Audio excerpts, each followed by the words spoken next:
Hello, if everybody could have their seats, please. Excuse me, if you could have your seats, please. We're going to get going. Welcome here to the Greenwald Pavilion. This is a World Affairs track, and what we're going to be talking about today is smart power, promise or policy. My name's Greg Bangs. I'm with Booz Allen Hamilton, and it's a great pleasure for me to introduce a colleague of mine, Jack Mayer, Executive Vice President, who's going to lead this panel. Jack? Great. Thank you, Greg. Good morning, everyone. And again, welcome to the Aspen Ideas Festival and this morning's panel discussion on smart power, premise or policy. As Greg said, I'm Jack Mayer. I'm an Executive Vice President at Booz Allen Hamilton, and I will be your moderator this morning. I am joined on the panel by Dr. Joseph Nye. Joe is a University Distinguished Service Professor and former Dean of the Harvard's Kennedy School of Government. He has served in several administrations as the Undersecretary of State for Security Assistance, the Assistant Secretary of Defense for International Security Affairs, and is Chairman of the National Intelligence Council. So Ms. Henrietta Fore. Henrietta is Chairman and CEO of Holzman International, a management and investment company.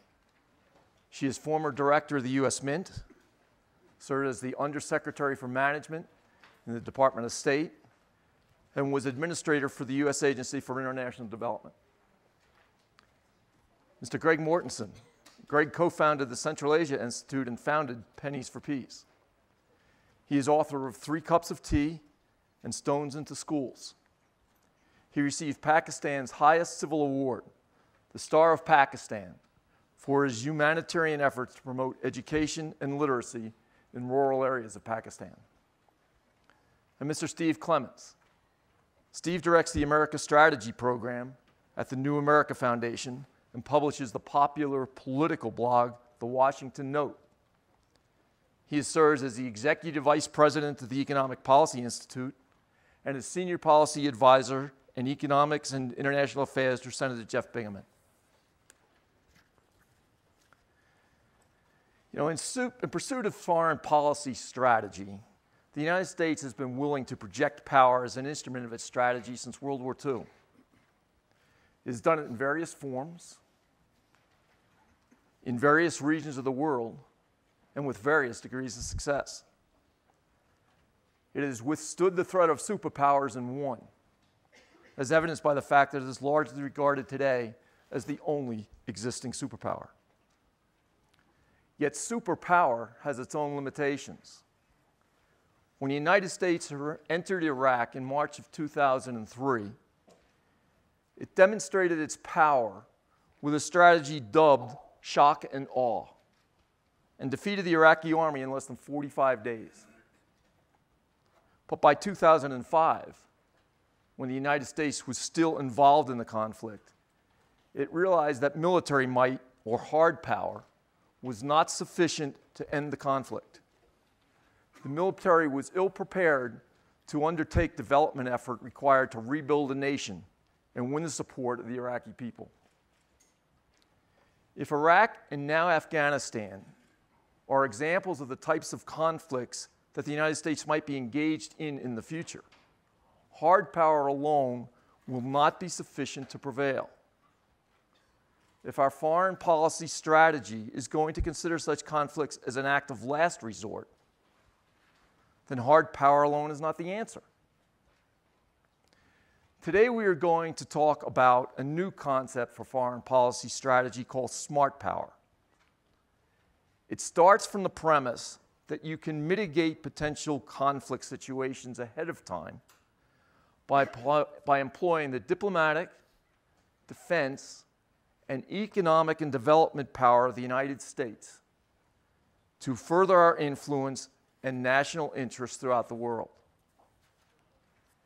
It requires the coordinated engagement of multiple government departments and agencies, the cooperation of non-governmental agencies, and the support of the American people.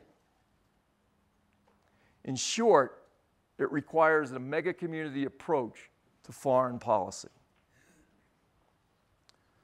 So Joe, you're credited with having coined the phrase smart power back in 2003. From your perspective, what is smart power, and how do I institute it as a foreign policy strategy? Well, if you think about power, it's the ability to affect others to get the outcomes you want. And there are basically three ways you can do that. You can do it with threats of coercion, sticks. You can do it with payments or inducements, carrots. Or you can do it by attracting others and getting to want what you want. If you can get others to want what you want, you can save a lot on carrots and sticks. And I called that soft power. Some people, though, got the idea that I thought that soft power is sufficient. The secret is not soft power per se, it's how do you integrate hard and soft power. And that's what smart power is, that ability to combine hard and soft power into a successful strategy. It's also interesting that Hillary Clinton, in her testimony for confirmation to Secretary of State, picked up this phrase and said that the Obama administration was going to have a smart power strategy, which to her mind meant using all the tools in the toolbox of foreign policy. And the good news about that is that they're headed in the right direction in the sense of thinking this through. It's also true that some of the thinking about this had begun beforehand. Bob Gates, as Secretary of Defense, while he was in the Bush administration, gave a speech in Kansas City in 2007 and said it's a bit odd when you have a government which spends at that time about $500 billion on hard power and about, well, if we call all of the State Department and aid and everything, $50 billion on soft power. There's something strange in the proportions there. So there was thinking about this before the Obama administration, but the Obama administration has placed a priority or an emphasis on smart power. That's the good news. The bad news is it's very hard to make this work in a large and unwieldy bureaucracy. There are a variety of instruments of smart power: public diplomacy, exchange programs, broadcasting, military-to-military training, disaster relief, and of course, AEID and assistance. These are all various tools in this toolbox that Hillary was talking about. But the bad news is that we're not there yet. That integrating these is much harder than it takes, and getting more investment in them is harder than it first looks. There are all sorts of problems in the Congress and elsewhere. Indeed, I think it's hard probably to get people in the American political system to vote for things that sound soft as opposed to sound hard. In fact, one of the best people in the American Congress, a congresswoman from California named Jane Harman, told me about 2 or 3 years ago, she said, you know, you're right about soft power. She said, it's very hard to get up on a political podium and say that. One of the nice things about smart power is not only does it point out the need to integrate hard and soft together, but I think it meets the Jane Harman test, that you can say it publicly. Great, thanks. Henrietta, as former administrator for the U.S. Agency for International Development, how would you expect that future development efforts play in this strategy? And how do you get the resources to be able to support those development efforts? Mm-hmm. A real challenge, and we have to go back and look to Jane Harman in Congress again for some of the resources. So we're going to get Jane up here. Well, I won't ask you for anything. Yeah. The interesting part about smart power is that it is so much in our national interest, and I think sometimes we don't realize how urgent and important it is. But when you look at the importance of growth to the United States, the growth will come from the countries that are emerging out of development. So it is the countries like Indonesia and China and Thailand and India and Pakistan and Turkey and Kenya and Ghana and Brazil and Mexico and Peru and Colombia. They are the countries that are the opportunities. They are also the countries that carry many of the threats. So this notion of smart power is essential for our national interest, and it's something we really need to think about. When you ask an average audience, not of course the Aspen Institute Ideas Festival audience, they will think that more than 5% and sometimes 20 or 30% of the US budget is spent on foreign aid, on foreign assistance. But the actual number is less than 1%. So it's a very small amount, and I think it's a good investment. But there are some real challenges, and I'll just go through a couple of them. One is that development as a whole, and thus the integration of soft and smart and hard powers together, is very complex. So integration in the world of development is difficult.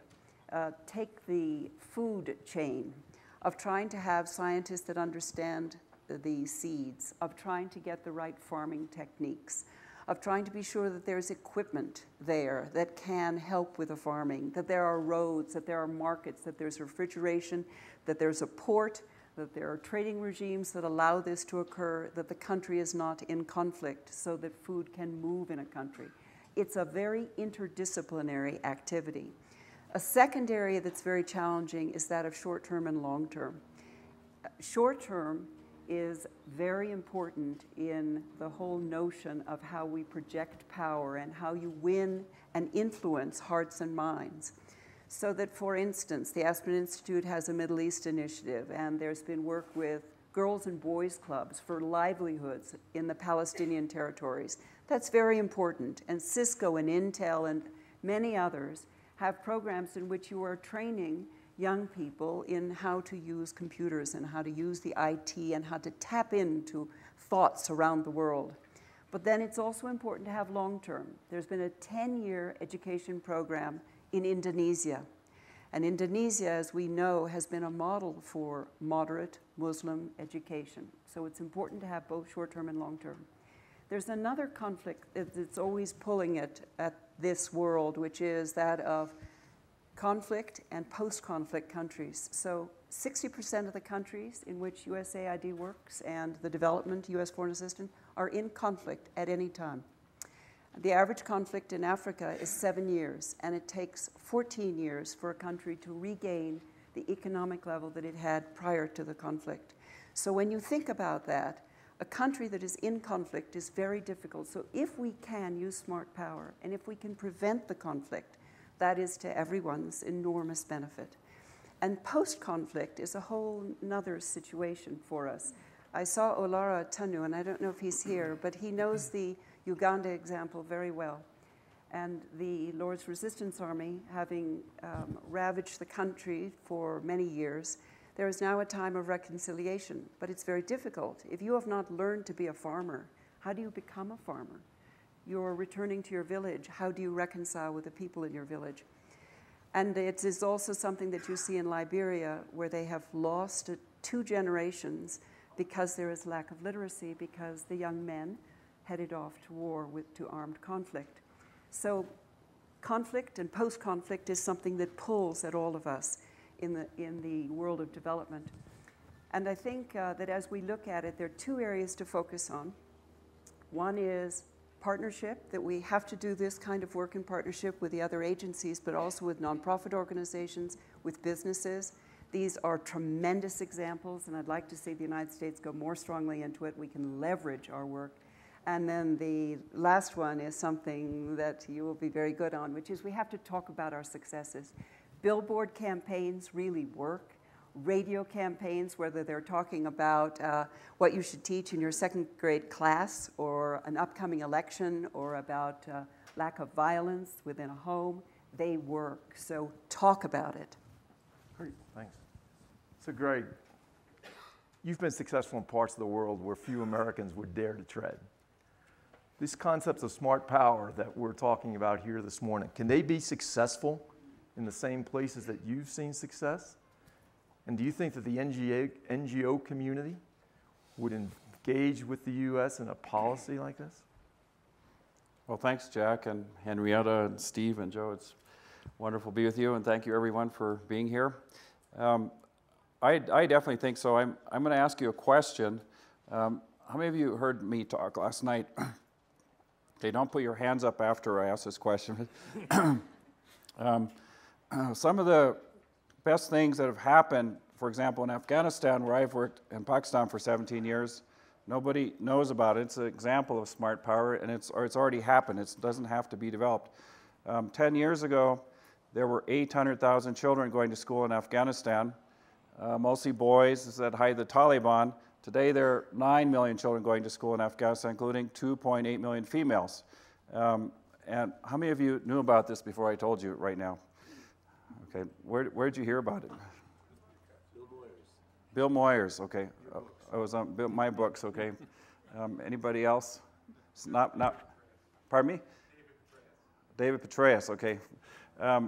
And I think, we're so focused on the negative and setting our indicators on, suicide bombings and terrorism and billions of dollars and everything else.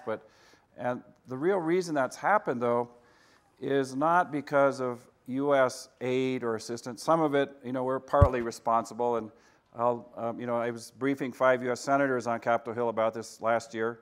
None of them knew about it. And afterwards, they pat themselves on the back. And I asked them, how can you take credit for something you don't even know about? But that's a politician for you.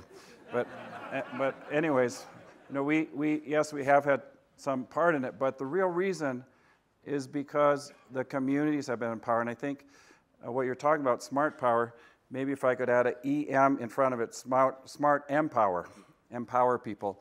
I think, we have an innate desire to help people. It's a human, whatever, it's part of a human existence. But what really makes a difference is when we empower people. And I grew up in Africa for 15 years, and my father started a hospital on the slopes of Kilimanjaro. And one thing my father always insisted on was having local people in charge.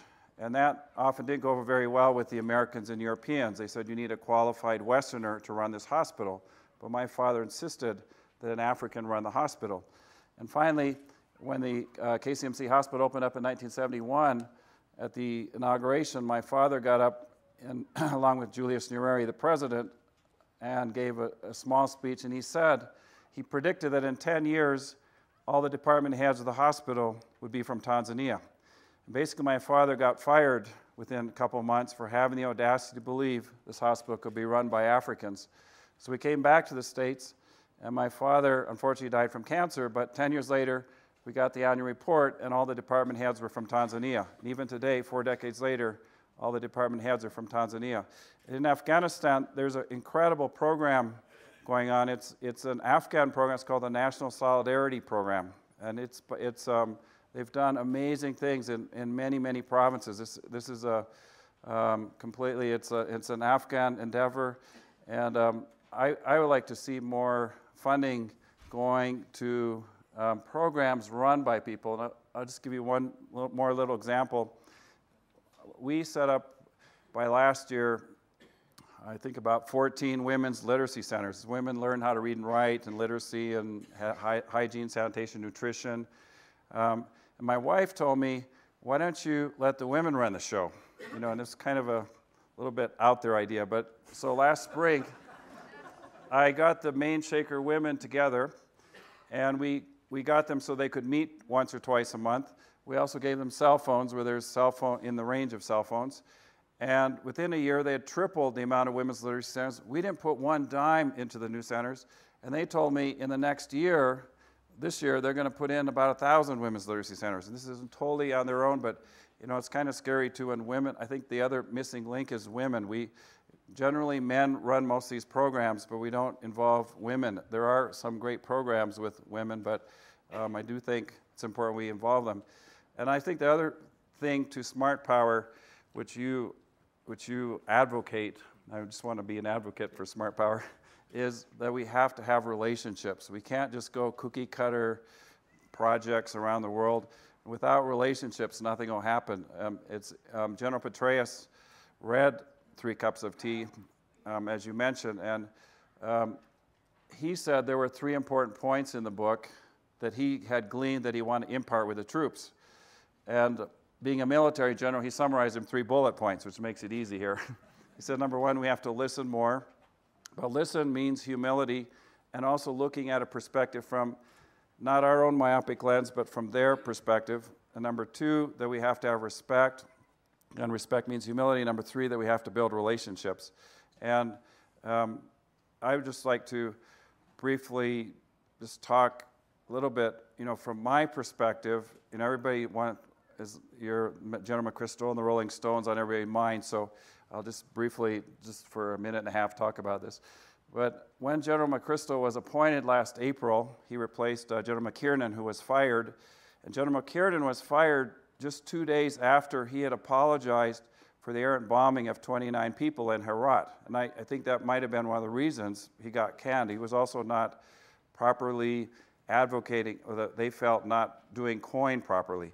General McChrystal, he asked me and a couple other people to set up dozens of meetings with the elders from all the provinces in Afghanistan with his advisory team. And his advisory team that I met wasn't the team that he was with in that article. It's just a different team. And I never heard one remark from them that was quoted in the media. And he said the top priority were not, it was avoiding civilian casualties. Number 2, being enemy-centric and not being friendly-centric and not enemy-centric. And number 3, he wanted to meet the elders. So in Afghanistan, every province has, there are 34 provinces, every province has maybe 50 to 200 elders. And an elder is called a shura, and a shura is, I've got 1 more minute. A shura is a businessman or a poet or a mujahideen or warrior, or maybe even a woman, and they kind of rise up through the ranks. We had the same thing in Tanganyika or Tanzania where I grew up. There were elders in the Maasai and the Chaga tribes there. And an elder is not elected, but they just gain credibility.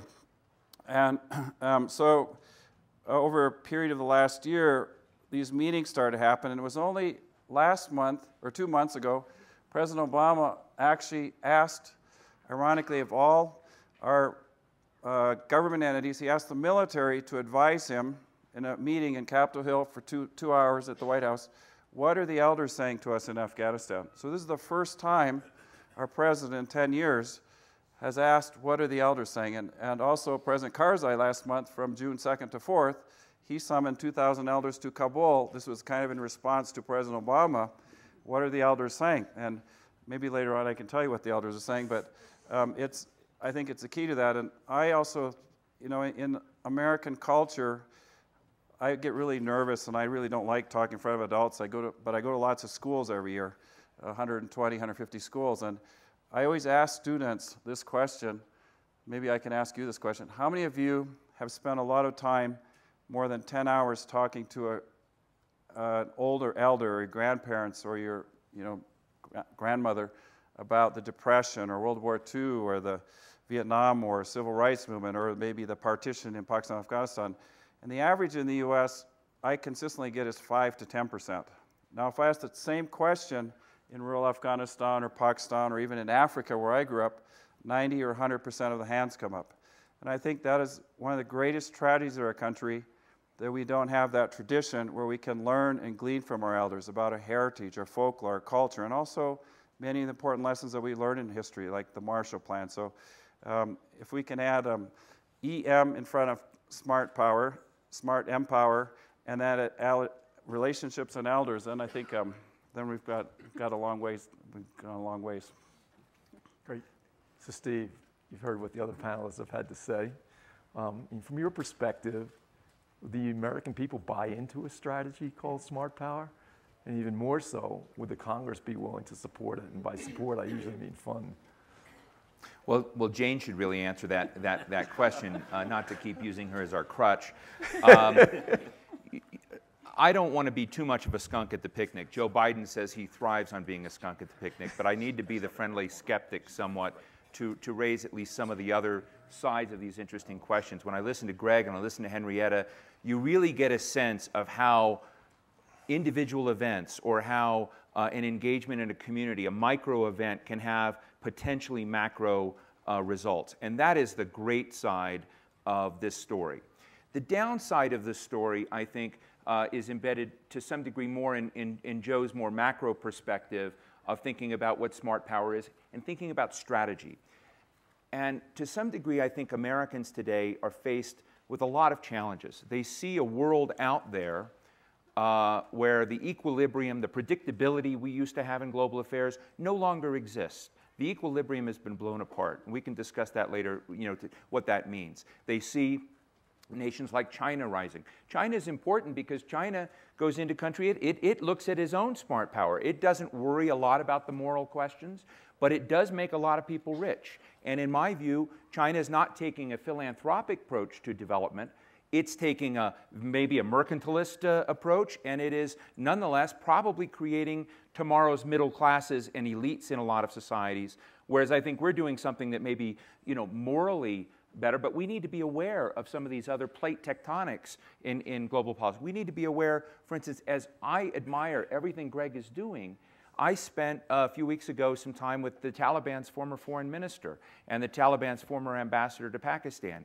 And they were sitting around with a bunch of Pakistani generals, all chumming it up. And I saw right there one of the real challenges, that our enemies in Afghanistan are the allies of the Pakistani government in a substantial portion of the That's a part of this story. It doesn't take anything away from what's happening with USAID, because I find the development issue to be absolutely vital. But there are other elements of this equation that get neglected, and I think to some degree Americans look at this and they say, wow, we've been at this for 9 years, or we've really thrown a lot of resources. We're throwing $100 billion a year of resources into Afghanistan, which has a GDP of about $14 billion. Is there not a better way to achieve that? That's just our military money. That's not NGO money, and it's not the expenditures from every other government that's tied in there. So, and then part of it is, what do you create an impression, which I believe, how do you make, and this is what, where I think Henrietta and USAID officials are worth their weight in gold, and we need to tell these stories more, because you need to begin demonstrating that you can get momentum and progress, demonstrate that, get out there and show these habits so they can be replicated to get what I call recurring returns without recurring effort. You've got to create habitual changes in lots of places of the world. Otherwise, you're never going to get a broad echo effect in geostrategic terms that we need to get. So I guess my real message when you think about the public and what they should expect in this arena is I think to get greater confidence in some of the stories we're feeling, but they should also demand for more for their government. The one last thing I'll add before we take this further is, I recently had Anthony Zinni, a former 4-star general, in to talk about smart power. And Zinni has been in almost every smart panel, and you probably know what I'm going to say. He's become, somewhat disabused of the notion, not because he doesn't believe in it, but when you look at the government, he says the way we do it as a government just sucks.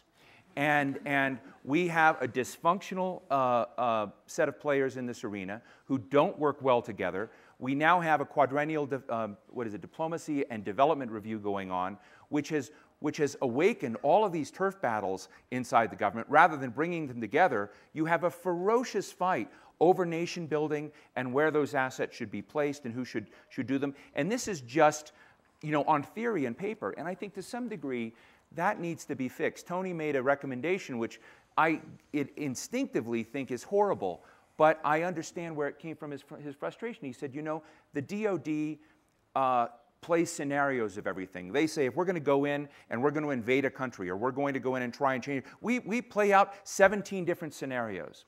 He said the nation-building community, the global justice community, don't do that. They find lots of vignettes. They fail to find habits or best practices or things that become replicable over time. And thus, when you throw resources, he says it's more like a black hole, because they don't have the resources to do that. All the resources are in the Pentagon. So he said, let's take advantage of that. Let's put all of the civil affairs functions of all the commands in the Pentagon in their own standalone command. We'll call it, the nation-building command or something under DOD. And then teach USAID and other parts of government, Department of State, the Secretary's Coordinator for Reconstruction and Stabilization, how to do it, so to speak. And then maybe out of that. Now, I think that's a terrible idea, but it does get at the core point that a lot of the resources that need to be at USAID or need to be aren't there. And certainly the story's not there. And so we've got to somehow disentangle those elements before I think the American public can see their own interests furthered by robust, strong engagement. I guess the very last point I'll say is one thing has really changed in the Congress since I worked as a staff member in the Senate. A lot of our Republican colleagues, I'm an independent, but a lot of our Republican colleagues were so hostile about passports, so hostile about engagement in global affairs. That has changed. I've been to U.S. Global Leadership Coalition dinners, and there's a young Republican Congressman, Aaron Schock, who's leading and shaming his party into more support for global engagement. So that's a positive side of this story, which I do want to put on the table. But why don't I finish there, and I'll finish here with the skunk at the picnic stuff. You know, in listening to this, I'm struck by, and maybe jaded by my 30 years in Washington, and the idea of being how you ever take a theory and make it a viable strategy that you can work with. And I look back at DOD and some of the dysfunction that exists there prior to the mid-'80s. And the Congress created something called Goldwater Nichols. Right. That forced the integration of the senior levels of the military so that they better understood what each did and would work together to formulate our policy and then actually do the policy.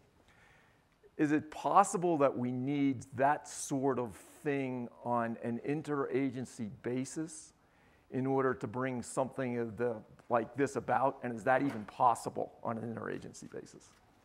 Henrietta? Well, you're onto a very interesting issue, and it's something that we began to look at with Secretary Gates and Secretary Rice, and we found that we had a challenge of the ratios of the size of these departments. So Department of Defense was this big, and State was this big, and USAID was this big. So when you tried to rotate officers among these departments, you just didn't have enough. So one of our challenges is to try to strengthen all parts of the smart power within the United States government so that you do have the capacity, but that the exchange and the training, and especially before going out to some conflict countries like Afghanistan and others, is very helpful to train across agencies so that you know each other, you're friends, you understand the roles and responsibilities, and it's very important that you understand your partners, the nonprofit organizations and the businesses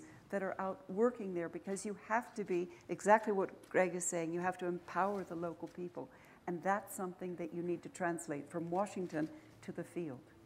If I may very quickly, we absolutely need to reform Goldwater Nichols, and we need a new national security decision-making structure that includes questions of water, migration, refugees, disease, what we call the sort of non-traditional threats arena, which fit very much in what Joe's, those have been traditionally outside. Now we have largely a coalition of the willing in the Obama national security scene, where lots of players are included, but it's not a structured process codified in law. And I think that is something where we need to move, both so that all the players in the process can have greater confidence, and I think so the American public and also legislators can see something that's not just going to be a subjective game that can be moved this way and that. So I know that many folks may not understand maybe you do understand Goldwater Nichols, but national security decision-making structure and the inclusion of voices is absolutely a vital part of thinking from intelligence and others, and we need to bring in this non-traditional set of issues, which includes development, frankly, in very broad terms, or I don't think that we're going to get past this thing of looking like we have a very slipshod, ad hoc approach to these development questions. Yeah, I would add that we're doing some things well. Let's not forget that some things do work.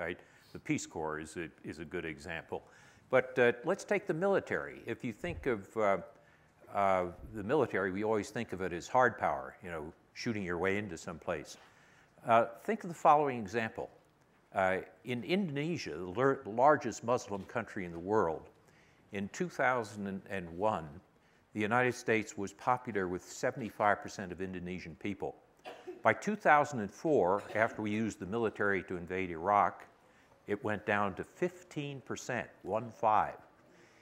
At the end of 2004, when there was a tsunami that devastated Aceh in northern Indonesia, the US military was used to provide relief. And our popularity in Indonesia went up to 43%. That's use of the military to generate soft power, not just hard power. You know who ran that? Who? Well, no. I want to mention, it's very important. A guy named John Allen ran that.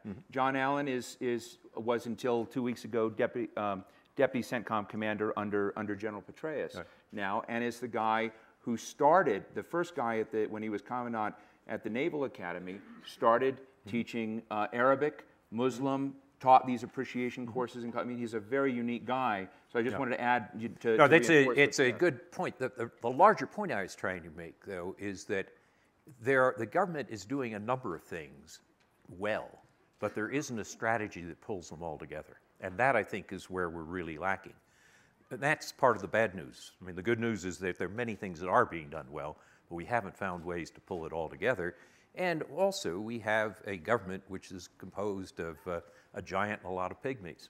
I mean, essentially, the DOD is a huge, well-functioning bureaucracy. I worked there and was proud to have worked there. But if you compare that to the resources that are available to other parts of the government, it's minuscule. Probably you all have heard this comparison that there are more people playing music in the military than there are foreign service officers. Not to mention AID officers, and that's probably twice as many as there are AID officers. So we're not allocating resources and we're not integrating resources. But let me in concluding, pick up a point that Greg made, which I agree with very much.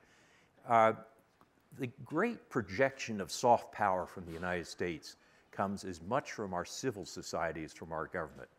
Most people in the world probably have more contact with American business and American nonprofits and NGOs than they do with American government. And that, I think, is extraordinarily important as we go into a world which is basically a globalized, information-based world. So the kinds of work that Greg is doing is extremely important. The puzzle, which we haven't quite figured out, is how can the government be supportive without being damaging? And I wonder if we could get Greg to comment a little on that. Let's see. No, if the government helps you, is it a help or is it the kiss of death? Well, we deliberately don't take any federal funding. We never will. But on the other hand, we bend over backwards to try and help USAID and the State Department and the military. I mean, we're extensively involved.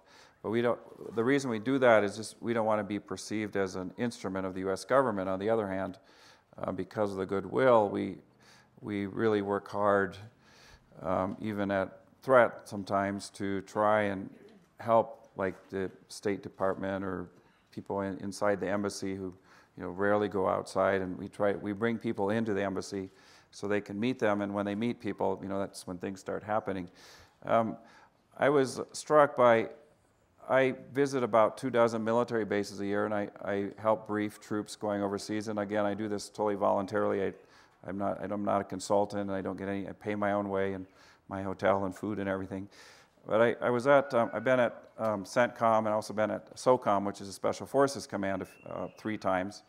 And I was struck by Admiral Eric Olson, who's our Special Forces Commander. He's of the persuasion that what needs to happen is there needs to be, he calls them Lawrence of Arabia's, but we need to have people whose entire career is focused on either one job specification or one area. And their real focus right now is on the Horn of Africa.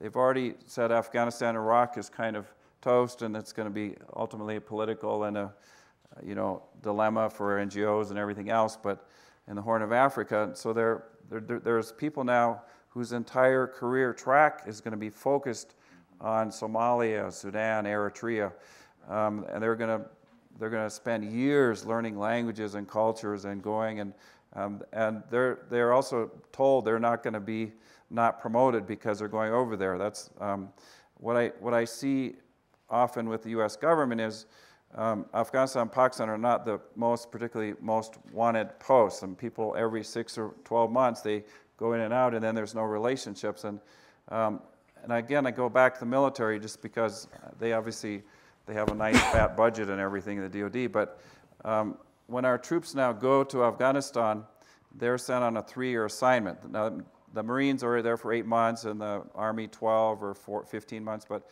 what it means is before you come back, there's a 3-month overlap with your you're a replacement, and then when you come back here, you're in contact with the person there, and then when you go back to that same base where you have the same relationships. And I don't know, like in USAID, is it better to go around to get promoted, or do you focus on one country all your life? Or, I don't know.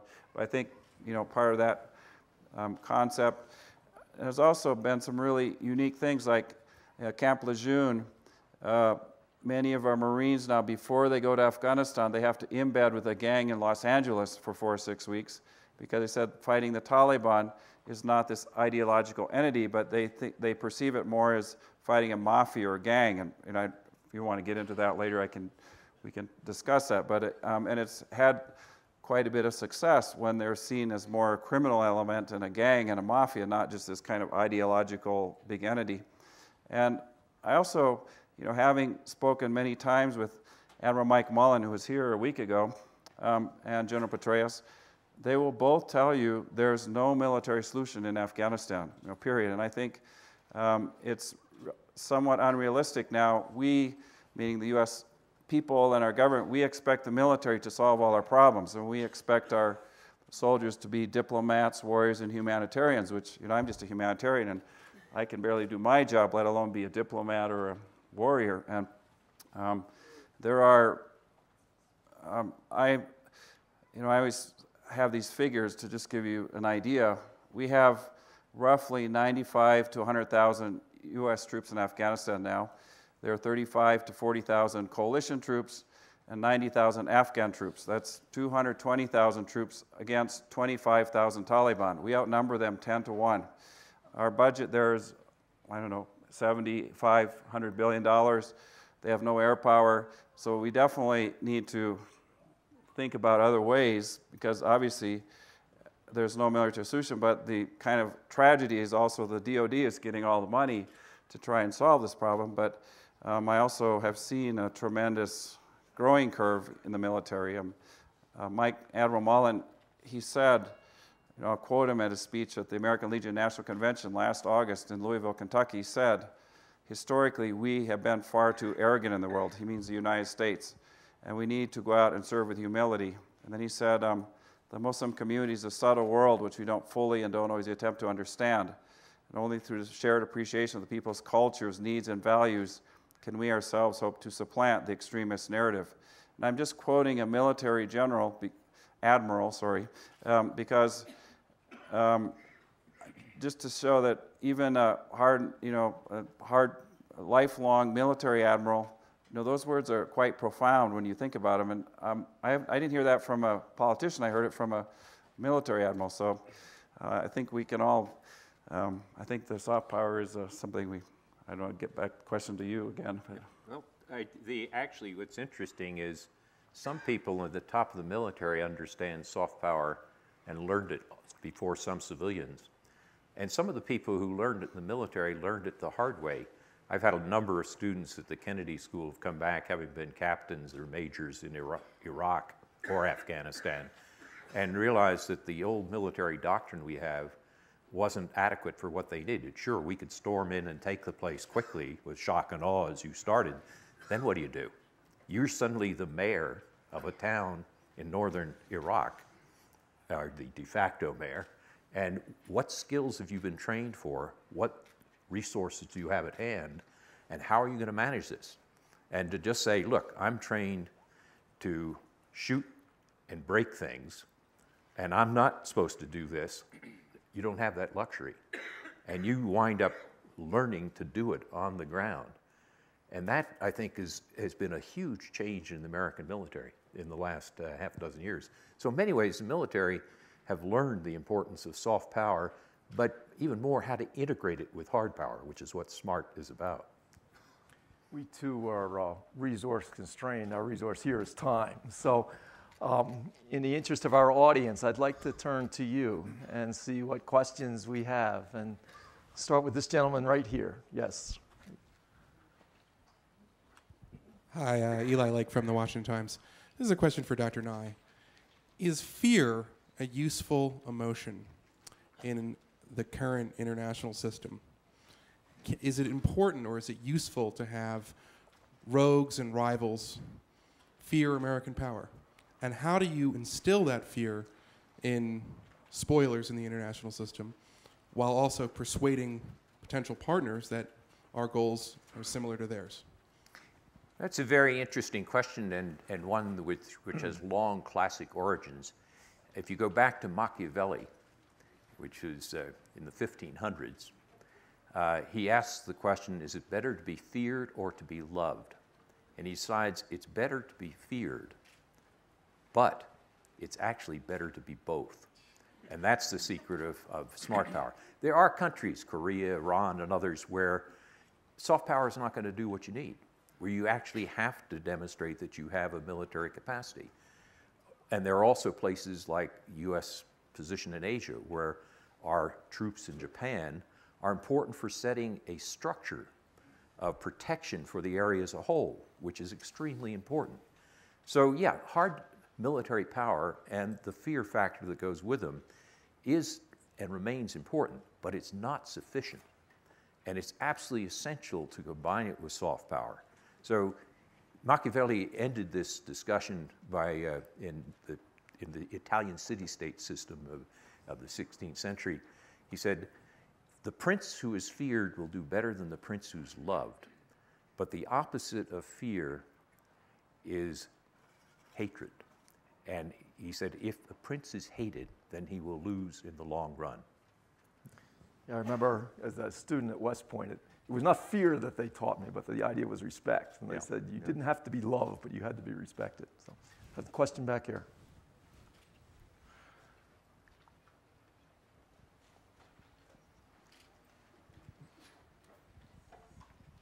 Hi, I'm Shelley Porgas, and I'm part of the Smart Power Initiative from the State Department. So I want to share with you a couple of things and then ask you a question. I lead an initiative called Global Women's Business Initiative. It's very new, it's about 3 months old, and it's part of sort of an experiment we have going on in the Economics Bureau at the State Department. I couldn't agree with you more that coordination, interagency, though we do a lot of it, in fact, is a huge challenge and certainly wouldn't be done, wouldn't be called effective in the outside world. I came from the private sector prior to this situation. But I want to put out there an idea, get your reaction to it, and then give you 2 examples of why I think it'll work. The idea is seed the government with entrepreneurs. Those of us who are part of this experiment all came into the government having been entrepreneurs, having built businesses, scaled businesses, businesses that were sustainable, businesses that employed people, businesses that created value, and businesses that then became valuable for the communities and countries that they're part of. What we're finding at the State Department is that if we can do what we do within government, we can have a huge impact. And I'll give you 2 examples. So speaking about reconstruction after war, I recently consulted with one of our reconstruction experts in the Department of Defense in Nineveh, in a province in Iraq that has, it's an extremely ethnically diverse province. So normally you would say, gosh, there's too much fracture here. There are too many different parties here. We can never get these people together. And this fellow, on his own, set up 40 women's business associations. And each of those 40 women's business associations had 500 members. We're talking about 20,000 women throughout one province. And they are currently now, these are women who, for the most of these, are the poorest of the poor. They're also women who have no education. You would have said, write them off. They have no possibilities here. These are all women who now have businesses. Most of them are micro businesses, but some of them have emerged as leaders, as you might expect. There are leaders of these 40 business women's organizations that we can now work with to build bigger and better things. And to Greg's point, they're sustainable. We have empowered them. It's not us doing it to them. They have done it to themselves. So very much, these are the kinds of things we want to do. Point number 2, or example number 2, at the Presidential Summit on Entrepreneurship about 2.5 months ago, we launched the Global Entrepreneurship Program. It's a program where we're trying to create entrepreneurial ecosystems around the world in key geographies that are strategically important to us, because we're firm believers that if we can help these and support local and regional economies create their own jobs, create their own values, then this can, in the end, of course, benefit all of us. So I want to know, what's your idea about seeding the government, seeding entrepreneurs into the government? Can I just Well, let me just respond. Since I came into the government as an entrepreneur, I think it's very important that there be entrepreneurs in every sector of society. They're going to be important for creativity and new ideas everywhere. Your concept of reaching out in the developing world is important, and it's already going on in USAID. So you've got to link up. This is this intergovernmental with the Global Development Alliance. Don Presley is here somewhere and was one of its creators. But it's very important that you link up these. The power of women worldwide, I think, is at the tipping point. It's an extraordinary power. It's going to be there for businesses, whether it's a Procter & Gamble or Coca-Cola. It's going to be there for governments, and it's going to be there for nonprofits. So it's a very important initiative. I would just say very quickly, I loved the White House conference on entrepreneurship. Ben Rhodes told me it cost about $300,000. I think it was one of the best expenditures for huge impact with global, that changed the minds of a lot of people around the world, so I think that's great. I could be easily seduced by your notion about entrepreneurs throughout government, but let me tell you, from being someone who is in that Washington world and how I try to say take our think tank or take what we do and differentiate it from others in the marketplace there, most of Washington is incredibly risk averse. And what you're talking about is a risk-taking culture. And I will have to say that while I'm just being a realist here, I can applaud the things you're doing and I could say they're great, but from my view, they're more anomalous than they are a trend. And until you begin to see support from the top for failure, someone has to be able to take a risk and fail and continue to be embraced. And until that happens, the federal government will not change the way it operates. Lady over there, please. Thank you. A question for Greg. So what did the elders tell the president? Well, and this is through the military. I was envisioning, when I heard about this, I thought there was going to be like this, what do you call that, Skyping going on, but some military generals went to President Obama. Anyways, what they said is, first of all, they had huge advocacy for the National Solidarity Program, which is basically an Afghan initiative. It's kind of like USAID, but run by Afghans.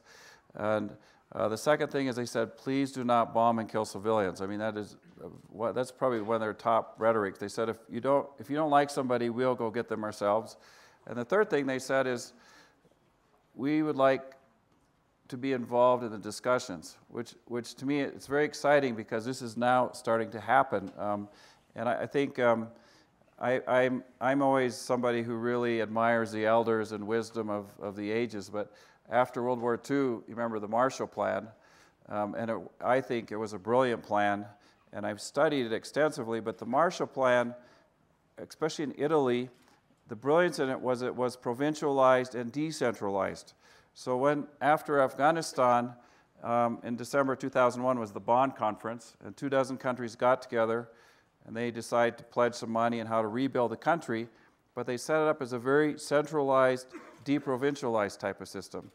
And in Afghanistan, that really didn't work very well. And the other thing is we ran off to Iraq. It's only been in the last maybe 18 to 24 months, including President Bush's last year, that we really started looking at more of a provincial, decentralized process. And as much as we try to prop up a very federal central government in Afghanistan, the reality is that if the elders aren't involved at all, it's not really going to work, I don't think. And no matter what we do, even if they have a military and everything. And so I just think it's important that we involve the elders in the discussion. And it's a very simple process. And like, for example, this operation in Kandahar, it's called OMID, it means hope in Pashto. It's supposed to happen this summer. General McChrystal delayed it, but it was because the elders advised him that there were not the relationships with the people yet before going into the area. And it was risky for him to say that because the election's coming up here in November, and there's also this concern about troop withdrawal by next summer.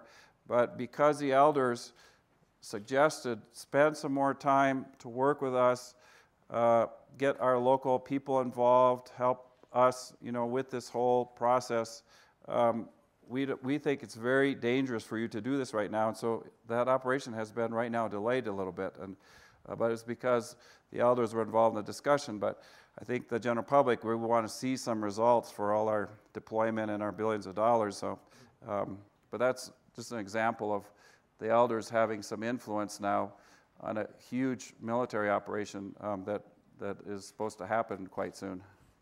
Steve?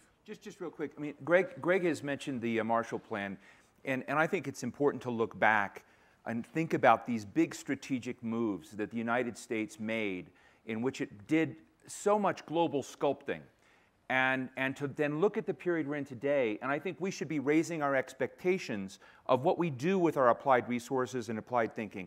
You know, Joe and I spent a lot of time in Japan, and many people think Japan just evolved. That wasn't. Japan's development was a strategic choice of the United States to embed Japan deeply in our economy, to basically create a strategic relationship there that would take it. It did not grow just through free trade or whatever. It was a strategic choice. And I would say today, you know, this is a big ideas festival, the Atlantic Monthly, the Aspen Institute. The thing that I find missing from the big ideas is we really haven't yet made the jump, despite all the aid that we're doing with Afghanistan, to make the same choice with Afghanistan that we did with Japan. We could easily create trade preferences and economic preferences that had massive macro impacts on that country and created opportunities that were substantially more than this. We could buy the entire opium crop, poppy crop, for $3 billion.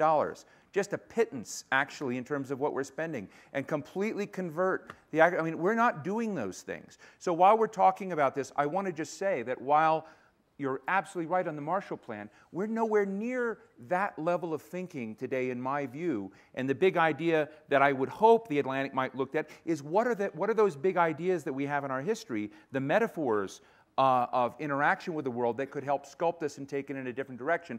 And I would say in a far less expense and more efficacious way than we're doing today. Mariana? Well, just in addition to this, it needs a strategy that's in all the U.S. interests, and it needs the resourcing to be able to carry it out. Just, you know, one example is, you just heard there's $1 trillion or more of mineral resources in Afghanistan. We've known about this for 3 or 4 years. There's no school of mines in Afghanistan. So we could really easily set up a school of mines so that China and Russia and the US don't come in to exploit their resources. There's also 400 women right now in law school in Afghanistan. They're struggling. It's very not cool for a woman to be a lawyer. They're also going to become old maids, and they're not given much credibility. I've met them. Most of them are struggling. They have kids. Why not? You know, they're going to become the future politicians, diplomats, judges, and everything. So why not?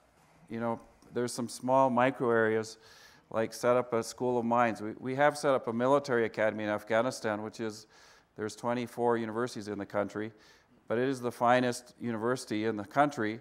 But they're also teaching agronomy, horticulture, animal husbandry, nurses. They're going to start a medical program now. They're not just, you know, trained to be infantry.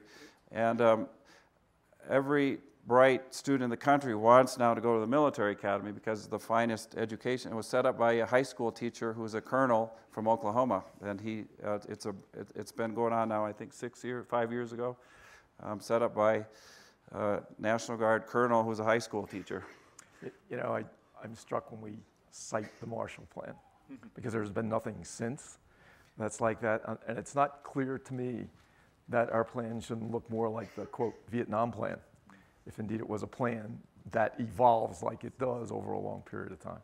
So I need to ask Jane for her question.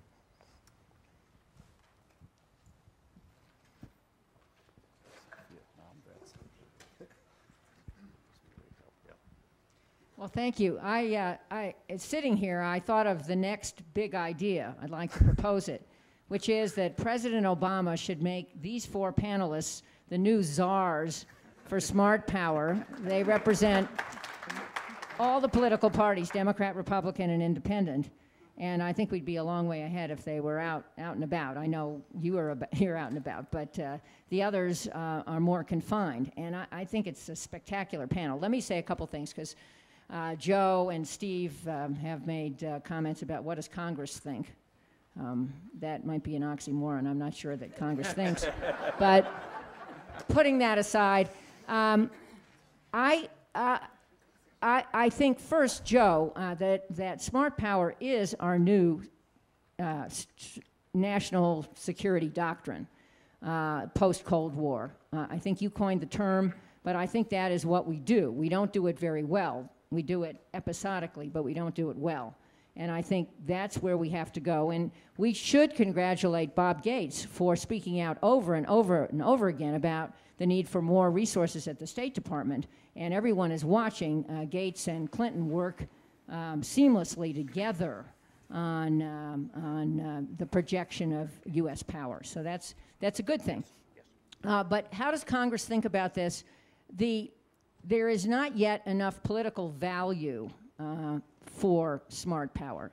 Congress thinks about military support, and then it thinks about other.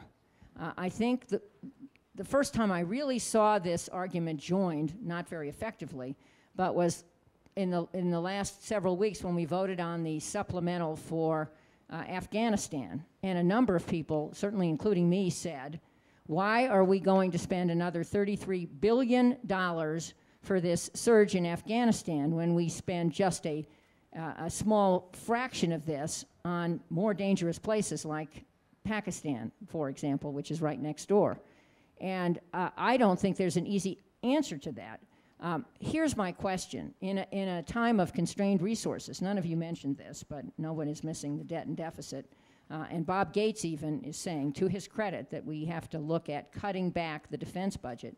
At a time of constrained resources, is there now an opportunity to make this argument better, to say that we can't spend this much money anymore on basically hard power? We have to figure out lower cost ways to project U.S. power, and smart power, which includes hard power, but it obviously includes diplomacy and development, is cheaper and more effective. Go ahead. I think Jane is right that it's a time when we maybe could make an argument. The notion of leverage is one that we have underutilized in prior years. The Marshall Plan had parts of it with the use of U.S. companies and U.S. supply chains. And we're just getting back to that, where companies and nonprofits and foundations and academic institutions are all partners out there. And we can use leverage in a way that we just haven't. For instance, in Cairo, when you are going through Cairo, you see all of the dishes above every house. And every young child, before they go to school, is watching television, and they're watching Sesame Street. And that's because of a small addition to funding for a great program, Sesame Street, that's now being brought into almost every household. I mean, the viewership is just extraordinary, above 90% in Egypt. So we can leverage in ways that we just haven't in the past. And I think it is a moment when we could do that. So, hear, hear. Joe? I sympathize very much with your question, Jane. I think we need, Steve and I often agree on things. I don't think a Marshall Plan is going to work for Afghanistan. If you look at the Marshall Plan as 2% of our GDP given to European countries that were already developed and that were destroyed in the war, but they had the infrastructure and the middle class and all that was there. And somebody like Rory Stewart, who knows Afghanistan well, will say it's 20 years before you'll get that in Afghanistan. We're not going to do that for 20 years. Nor are we going to be able to do a full-scale counterinsurgency, attractive though it might sound, at $1 million an American soldier per year in Afghanistan. This just is, we're not going to be able to do it. As the Afghan Taliban say, you know, you have the watches, we have the time. So we need a big idea, but it's in a different direction. It's a different strategy. I'm attracted to Rory Stewart's idea. He's now a conservative member of parliament in Britain, but has spent a lot of time in Afghanistan and set up a nonprofit foundation in Afghanistan. He says you want a light footprint for a long duration, which is a very different strategy than we have. And I think we have to rethink our strategy that way. We have to put it within a broader context of how is American military power going to be used. if you get into the belief that counterinsurgency means we get involved in every conflict in Asia, we're violating the wisdom of Dwight Eisenhower, of all people, good Republican as he was, which is stay out of land, American troops stay out of land wars in Asia. He was very correct about that because we're not going to win that in the long run. That doesn't mean you stay out of Asia. American troops in Japan, where there are now 40,000, the Japanese provide host nation support to that. It costs us almost nothing. So if we pick our spots and our ways of deploying American military, we can shape the environment in very important ways and not get caught in the trap that I think a strategy of trying to do full-scale counterinsurgency in Afghanistan will lead us to.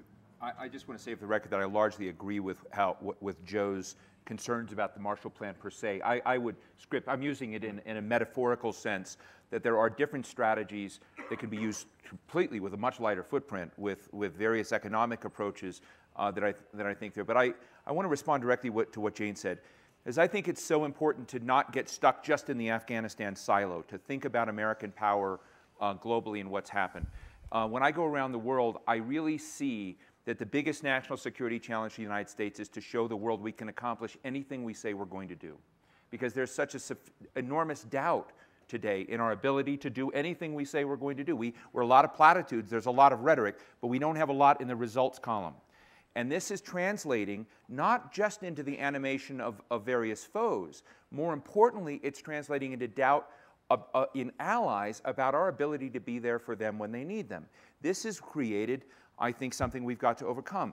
Being a superpower in the world is far more mystique than real. What I mean by that is when the world had no sense of our limits, no sense of our military or economic limits, we had a greater ability. This is exactly, textbook Joe Nye. We had ability to get people to want what we wanted, or they would want what we wanted because of the ability to basically create global weather. That's not the case today. Militarily, the Afghanistan problem and Iraq make it look as if we're near a breaking point. When you show limits, doubts are created. Economically, we managed to pull a move like China. We exported toxic financial products to the rest of the world. This was, like Neil Ferguson said yesterday, an enormous builder of doubt in America's leadership on the economic front. Morally, I think that particularly in the Middle East, I think for everything Greg Mortensen has done, which is fantastic, I think that the problems we had with crimes in Abu Ghraib and others really did cause a lot of problems for us in the United States. We need to rebuild all of those fronts and to realize that's the way to move us back forward and to sort of do both the micro, but also realize we've got these macro realities that we've got to deal with. And that's what I think the most effective deployment of smart power will be there. We're not having those strategic discussions.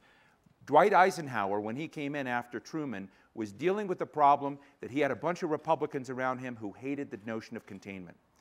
And yet he knew himself personally that's where the United States had to go with the Soviets. And he organized a competition among different teams of thinkers and national security strategists to compete with each other. It was all classified, called the Solarium exercise. It's now declassified. It's fascinating to look at. These teams competed with each other to show they had to pay for their worldview and do a systematic analysis of global affairs, the social and economic consequences over time. We need a solarium today on exactly that front to raise these big questions, and we should let Joe Nye and Henrietta co-run it.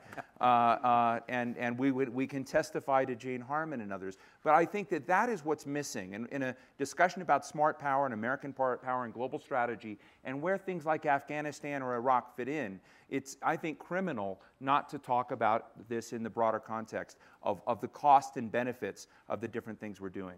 Well, I won't do a solarium, but I should tell you that I've got a book coming out in February called Power in the 21st Century, which has this answer. Okay, good. Henrietta? Okay, back to Jane's big idea. I think it's terrific. 20 years ago, 70% of our outreach, our assistance, came from governments and only 30% came from private businesses. And Carol Littleman has studied this and has great numbers in which those numbers are now flipped. So 70% is coming from private entities. That means that everybody in this room, whether you're a corporation or an NGO or involved with your organizations, you have links out to this world that we are talking about. And they're in every village, they're in every town, they're in every city. That's a lot of power that we have not yet tried to think about how it can be effective. And it's there, though, and it's a different time than the Marshall era, but it's a time of opportunity. So run with a big idea, Jane. We have time for one last quick question, and take this side over here.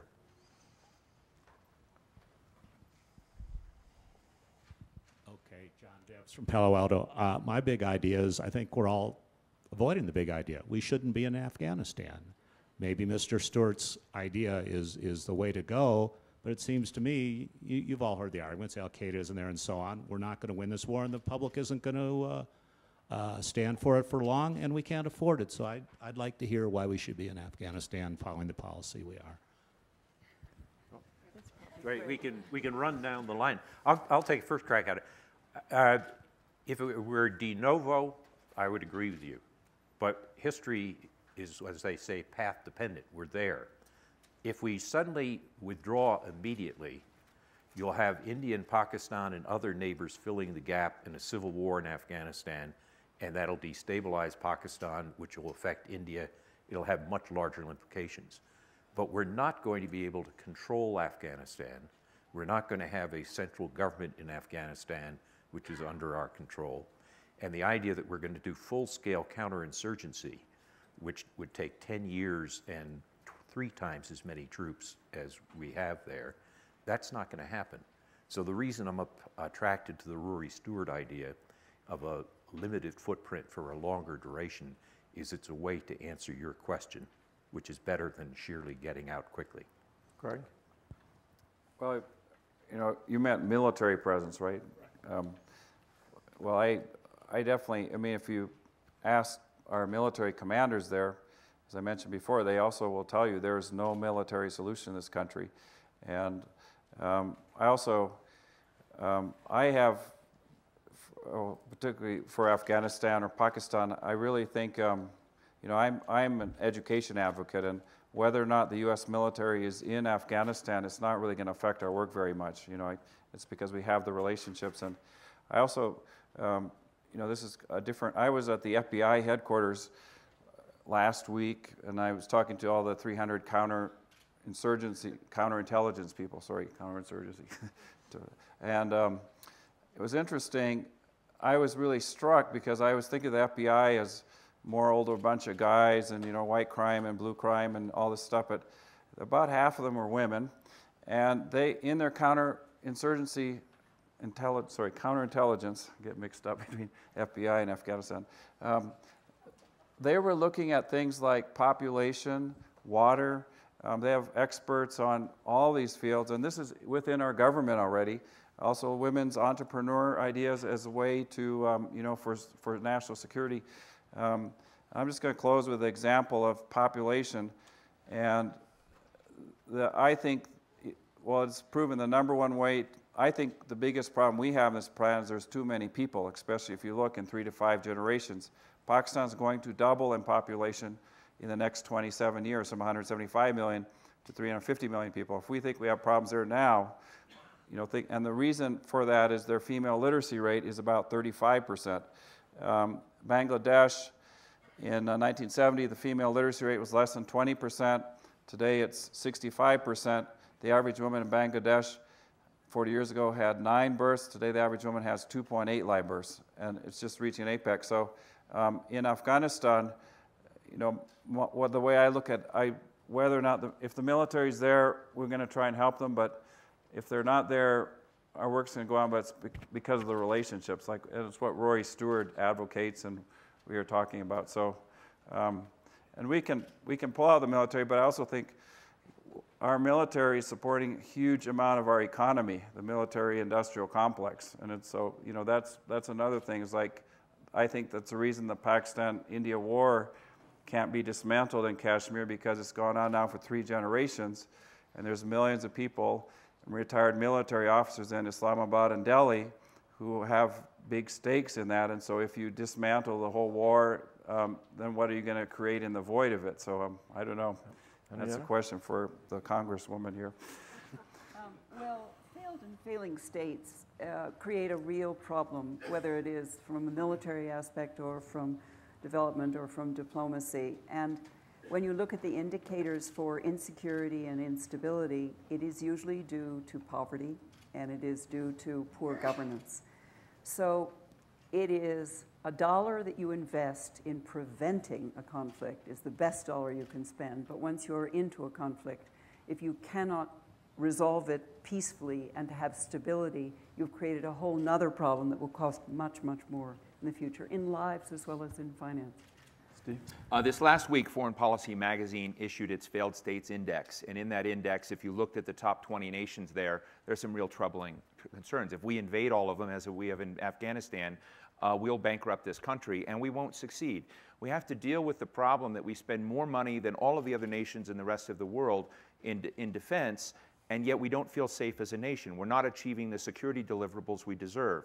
I'm working with a group of scholars and academics and policy practitioners right now on a look at Afghanistan to rethink this that does involve a drawdown. It moves along the line that Jane Harman logged. What are the ways in which you can achieve greater safety for Americans, where we're not necessarily allied with a corrupt regime I mean, we haven't gotten into that. There's a lot we didn't touch in this discussion.